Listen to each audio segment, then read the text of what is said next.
यानी ये पेंशन, तीनों पेंशन स्कीमें हैं जिसको लेके बड़ा उलझन में लोग हैं कि आखिर कौन सी स्कीम फायदेमंद है, कौन सी स्कीम में घाटा है। तो हम आज यूपीएस के बारे में ना बात करके ओपीएस के बारे में बात करेंगे कि अगर यूपीएस आप स्कीम के तहत आते हैं, अगर आप लेते हैं, चूज करते हैं, अगर यूपीएस लागू होती है तो उससे 3 नुकसान क्या है। पहला नुकसान, इन दोनों को समझने से पहले एक दो बेसिक जो बात है वो समझ लीजिए। ओपीएस थी लाभ पेंशन प्रणाली, यानी उसमें लाभ था, लेकिन जो यूपीएस और एनपीएस है वो है योगदान पेंशन प्रणाली, यानी आपको उसमें शेयरिंग करनी होगी।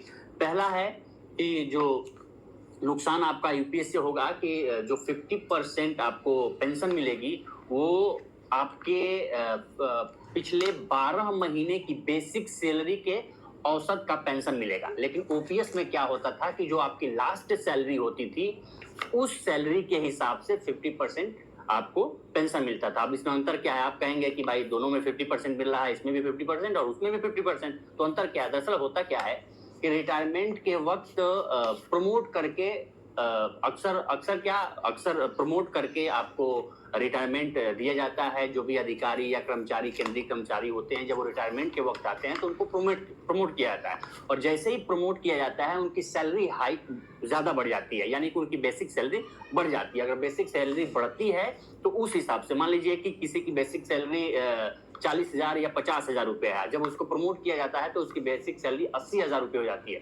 तो 80,000 का 50% 40% होगा। लेकिन अगर अब उसका औसत आप निकालेंगे तो 40,000 से कम होगा, क्योंकि अब 12 महीने की सैलरी होगी। 12 महीने में सिर्फ एक ही महीने, 2 महीने की आपकी 80,000 सैलरी होगी बेसिक सैलरी, बाकी तो आपकी 85,000 बेसिक सैलरी है। तो जब उसका औसत होगा तो कम हो जाएगा। तो ये आपका घाटा है यूपीएस में। दूसरा ये है कि जो हमने पहले बताया कि इन दोनों में मेन अंतर है कि ओपीएस मतलब है कि लाभ पेंशन प्रणाली, और एनपीएस और ईपीएस मतलब है योगदान पेंशन प्रणाली। यानी कि ओपीएस जो पहले पुरानी पेंशन थी उसमें आपको योगदान पेंशन के लिए नहीं देना होता था, यानी कि कोई आपका सैलरी से कोई पैसा नहीं करता था। लेकिन यूपीएस में और एनपीएस में आपकी सैलरी से 10% आपकी सैलरी से पैसा कटेगा आपके पेंशन के लिए, 10% पैसा कटेगा नहीं। अगर आपकी बेसिक सैलरी 50,000 है तो 5,000 रुपया आपका कटेगा। लेकिन ओपीएस में एक भी पैसा नहीं कटता था, वो सरकार आपको देती थी ओपीएस में। अब थोड़ा सा इसमें यूपीएस में ये बढ़ा दिया गया है कि जो एनपीएस था उसमें आपको 40% 10% आपका पैसा कटता था, 40% सरकार देती थी। लेकिन अब सरकार उस 40% की बजाय 18.5% हिस्सेदारी अपनी देगी, यानी इसमें बढ़ा दिया है। तो घाटा यही है कि उसमें लाभ मतलब लाभ पेंशन प्रणाली मतलब उसमें ओपीएस में आपको एक भी पैसा नहीं देना होता था, आपके सैलरी से कोई पैसा नहीं कटता था। लेकिन यूपीएस में आपकी सैलरी से 10% पैसा कटेगा। दूसरा तीसरा है जो घाटा है ग्रेचुइटी का। ग्रेचुइटी में अगर मान लीजिए आपकी बेसिक सैलरी 50,000 है तो आपको ग्रेचुइटी पुराने के हिसाब से मिलती थी 12 लाख से ज्यादा। लेकिन इसमें क्या है कि 9 लाख से थोड़ा सा ही ज्यादा मिलेगी, नहीं कि करीब करीब 2.5-3 लाख का आपका नुकसान होगा ग्रेचुइटी में। चौथी चीज अब ये है कि पहले क्या था ओपीएस में कि अगर आप 20 साल अपनी नौकरी कर लेते हैं तो 20 साल नौकरी पे आपको 50% जो आपको पेंशन मिलती है उसके आप हकदार होते थे।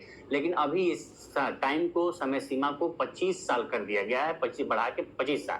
लेकिन अब इसमें यूपीएस में ये है कि आपको 10,000 रुपए की गारंटी है। अगर आप केंद्रीय कर्मचारी के तौर पे अगर आप मिनिमम 10 साल नौकरी कर लिए हैं, चाहे आपकी कितनी भी सैलरी है, कम अधिक कम भी है, तो भी आपको 10,000 एक मिनिमम गारंटी है कि आपको 10,000 पेंशन मिलेगी। तो ओपीएस में 3 घाटे हैं। एक तो 50% का जो क्राइटेरिया है, जो 12 महीने की सैलरी का औसत निकाला जाएगा जब आप रिटायरमेंट होंगे, उसके पिछले 12 महीने की आपकी बेसिक सैलरी क्या थी वो, और पुराने वाले में लास्ट बेसिक सैलरी जो थी, लास्ट महीने की बेसिक सैलरी उसके हिसाब से दिया जाता था। तो ये जो 3 अंतर हमने बताया, ये घाटे हैं जो न्यू यूपीएस के तहत हैं।